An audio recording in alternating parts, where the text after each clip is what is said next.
एक तरफ अंगकारक योग तो दूसरी तरफ यहूदियों का अनुष्ठान बनेगा दुनिया में तबाही की वजह। क्या वाकई यहूदियों का बनने वाला तीसरा मंदिर कयामत लाएगा? क्या कहती है द रेड हेफियर प्रोफेसी? क्या एक लाल बिछिया बनेगी इस्लाम और क्रिश्चियनिटी के अंत की वजह? चलिए जानते हैं। दोस्तों, सनातन की वीडियो YouTube चैनल को आपके सपोर्ट की आवश्यकता है। हमें सब्सक्राइब किए बिना मत जाइएगा और वीडियो को लाइक भी जरूर कर दीजिएगा।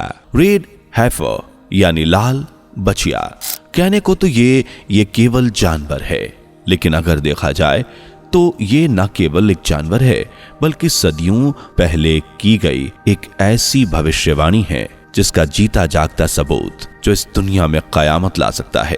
जी हाँ, कयामत, एक ऐसा समय जो बड़ी खतरनाक तबाही से जुड़ा हुआ है। और हैरानी की बात यह है कि यह भविष्यवाणी न केवल एक धर्म बल्कि 3 धर्म के साथ जुड़ी हुई है, इस्लाम, यहूदी और ईसाई। कहने को तो ये तीनों ही धर्म अलग अलग हैं और इनको मानने वालों की मान्यताएं भी अलग अलग हैं, लेकिन ये भविष्यवाणी इन तीनों ही मजहबों से जुड़ी हुई है और इस भविष्यवाणी को अंजाम देने वाले हैं कट्टरपंथी यहूदी।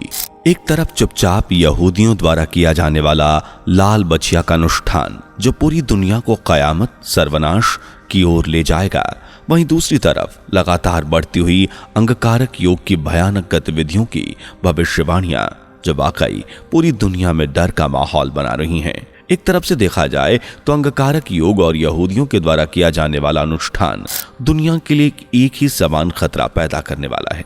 जहां अंगकारक योग में पूरी दुनिया में अलग अलग तरह की तबाही होना बताई गई हैं, वहीं यहूदियों के इस अनुष्ठान से तो दुनिया में कयामत आना बताई जा रही हैं।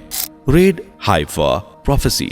दोस्तों, जब से इस भविष्यवाणी का नाम दुनिया में उजागर हुआ है, तब से दुनिया में एक अलग ही हलचल मच गई है, क्योंकि ये वाकई दुनिया के लिए बेहद खतरनाक होने वाला है। आप सब जानते हैं कि इस्लाम, यहूदी और ईसाई, इन तीनों ही धर्म के बीच मनमुटाव रहता है और यहूदी ईसाइयों के जीसस को नहीं मानते, वहीं ईसाई मुस्लिम के प्रॉफिट को नहीं मानते, और ऐसे ही मुस्लिम जो ईसाई और यहूदी किसी को ही नहीं मानते, लेकिन हजारों साल पहले की गई भविष्यवाणी द रेड हेफियर प्रोफेसी को तीनों मानते हैं। असल में इसके पीछे की कहानी है, चलिए पहले उससे आपको रूबरू करवाते हैं। लेकिन उससे पहले अगर आपने हमारे वीडियो को अभी तक लाइक नहीं किया तो जल्दी से लाइक कर दीजिए और चैनल पे नए हैं तो सब्सक्राइब करना ना भूलें। दोस्तों, प्राचीन काल में इजराइल देश में मौजूद यरूशलेम में यहूदियों का सबसे पवित्र स्थल the first temple, the temple of Solomon हुआ करता था। आज वही द टेम्पल और माउंट मौजूद है, लेकिन प्राचीन काल के टेम्पल ऑफ सोलोमन के बारे में बात करें तो उस समय यरूशलेम के पहले मंदिर पर बेबीलोनियंस के द्वारा आक्रमण किया गया था और टेम्पल ऑफ सोलोमन को तोड़ दिया गया था। लेकिन फिर बाद में यहूदियों ने फिर एक बार उसी जगह दूसरे मंदिर का निर्माण किया, जिसे इतिहास में द सेकंड टेम्पल ऑफ यरूशलेम का नाम दिया गया। इस मंदिर पर फिर एक बार आक्रमण किया गया था और यह आक्रमण रोमन्स के द्वारा किया गया, जिसके बाद रोमन्स ने यरूशलेम पर कब्जा कर लिया और यहूदियों पर अत्याचार करके उनके ही देश से उन्हें भगा दिया। लेकिन फिर यहूदी दुनिया के कोने कोने में फैल गए। पर कहानी में एक बड़ा ट्विस्ट तो मुसलमानों का है। रोमन शासन में जहां यहूदी यरूशलेम से भाग रहे थे, वहीं मुस्लिम लोग वहां अपना गढ़ बना रहे थे। जब ये सब बढ़ता गया तब मुसलमानों ने यहूदियों के टेम्पल माउंट पर एक गुंबद बना दिया और उसे आज अल अक्सा मस्जिद के नाम से जाना जाता है। इस तरह यहूदियों के अनुसार ये जगह, ये मंदिर उनके लिए बेहद खास और पवित्र है। उसी तरह मुसलमानों के लिए भी ये बेहद पवित्र और खास महत्व रखता है। मुसलमानों का मानना है कि उनके जो प्रॉफिट मोहम्मद थे, उन्हें इसी टेम्पल माउंट नाम के स्थान पर जन्नत की यात्रा की थी। इस तरह कई साल गुजर गए, ऐसा ही चलता रहा। करीब 2000 साल गुजरने के बाद जितने भी यहूदियों ने बाहर के देशों में पनाह ली थी, वे सभी शक्तिशाली होकर वापस अपने देश लौटने लगे। एक एक करके फिर से सभी यहूदी इकट्ठा हुए और आज इजराइल में यहूदियों का गढ़ है, जैसा कि आप जानते हैं। लेकिन इसी के साथ शुरू हुआ एक प्रयास, एक ऐसा प्रयास जो दुनिया के लिए आज भी बड़ा खतरा बनकर मंडरा रहा है। असल में यहूदियों के पवित्र धर्म ग्रंथ के अनुसार कई बार थर्ड टेम्पल का जिक्र किया गया है। थर्ड टेंपल यानी वही टेंपल जिसके इतिहास के बारे में अभी हमने जिक्र किया था, जिस पर मुसलमानों की मस्जिद है, उस मस्जिद को तोड़कर यहूदी अपने तीसरे मंदिर को बनाने का प्रयास कर रहे हैं। यहूदी मान्यताओं के अनुसार जब यरूशलेम में तीसरी बार थर्ड टेंपल बनेगा तब पृथ्वी पर यहूदियों के मसीहा प्रकट होंगे, और ये सब तब होगा जब रेड हाइफर प्रोफेसी को पूरा किया जाएगा। दोस्तों, आपको जानकर हैरानी होगी कि इस रेड हाइफर भविष्यवाणी जो यहूदियों द्वारा की जा रही है, इसका पूरा होना अप्रैल या मई के मध्य में बताया जा रहा है। जी हाँ, भविष्यवाणी के अनुसार अप्रैल या मई के मध्य तक बाद कभी भी इसके पूरा होने की बात कही जा रही है, लेकिन इसका सटीक समय दुनिया के सामने नहीं आ पाया है। और इस भविष्यवाणी के दौरान यहूदी मुसलमानों की मस्जिद को तोड़कर वहां अपने थर्ड टेंपल को बनाने की शुरुआत करेंगे, जिससे पहले यहूदियों द्वारा किया जाएगा शुद्धिकरण, और इस शुद्धिकरण के लिए किया जाएगा अनुष्ठान। इस अनुष्ठान को ही लाल बछिया के द्वारा पूरा किया जाएगा। अब सवाल उठता है कि आखिर यह अनुष्ठान अब ही क्यों हो रहा है, इससे पहले कभी इसका जिक्र क्यों नहीं किया गया।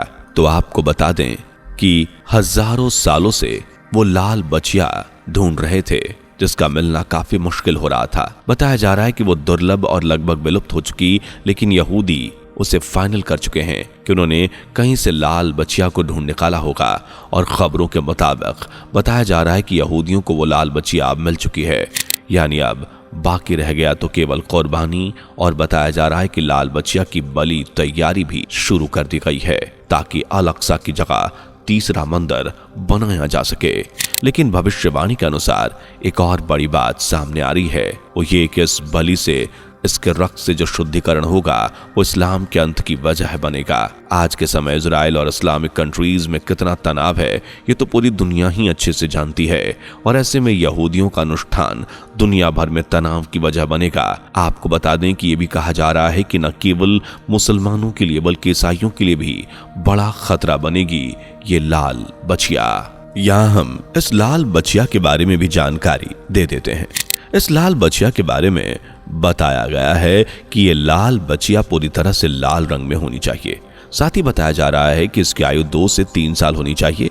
बछिया के शरीर पर किसी भी तरह का दाग धब्बा नहीं होना चाहिए। यही नहीं, उस बछिया ने कोई खेती का काम या फिर अन्य कोई भी काम न किया होना चाहिए। साफ शब्दों में एकदम क्लीन रेड हाइफर होनी चाहिए। दोस्तों, एक तरफ है अंगकारक योग, जिसके बारे में आप समझ ही सकते हैं कि वो कितना खतरनाक असरदार हो सकता है पूरी दुनिया पर। वहीं दूसरी तरफ यहूदियों के द्वारा उनके अनुष्ठान को अंजाम देना वाकई बड़ा खतरा बनकर आ रहा है। यहूदियों के अनुसार इस बलि के बाद उनका मसीहा आएगा जो पूरी तरह से पापियों का अंत कर देगा। वहीं इस भविष्यवाणी से जुड़ा क्रिश्चियन और इस्लाम धर्म दोनों का कुछ अलग अलग मानना है। जहां इस्लाम धर्म में मान्यता है कि जब ये रेड हाइफर प्रोफेसी को पूरा किया जाएगा और तीसरे मंदिर को बनाया जाएगा तब सेकंड किंग ऑफ जीसस होगा। वहीं इस्लाम में मानना है कि जब यह भविष्यवाणी पूरी होगी तब उनकी मस्जिद तोड़ दिया जाएगा, तब इमाम मेहंदी प्रकट होंगे और यहूदियों और ईसाइयों का अंत कर देंगे। अब दोस्तों, ये भविष्यवाणी कितनी हद तक सच होगी इस बात की तो किसी भी तरह से पुष्टि नहीं की जा सकती, लेकिन इन सब में से एक बात सच है कि कोई आए या न आए, लेकिन दुनिया में तनाव जरूर आएगा। जो देखा जाए तो आ ही चुका है। चारों तरफ युद्ध की चिंगारी फैल चुकी है, और कहा जाए कि महायुद्ध या तीसरा विश्व युद्ध कभी भी शुरू हो सकता है तो ये भी गलत नहीं होगा। यानी ये भविष्यवाणी पूरी हो या ना हो, पर एक बात तो तय है कि दुनिया में तनाव बढ़ रहा है और ये धर्म युद्ध ही है। खैर दोस्तों, हम अपनी वीडियो को यहीं समाप्त करते हैं। उम्मीद है कि आप द रेड हाइफर प्रोफेसी के बारे में जान चुके होंगे। वीडियो कैसी लगी कमेंट करें, वीडियो को लाइक शेयर करें और चैनल को सब्सक्राइब करें। साथ ही बेल आइकन को प्रेस करना ना भूलें। दोस्तों, आपकी स्क्रीन पर 2 और वीडियोस दिख रही हैं, जिसे देखने के लिए स्क्रीन पर क्लिक करें। दोनों देखिएगा, बहुत अच्छी वीडियो बनी है।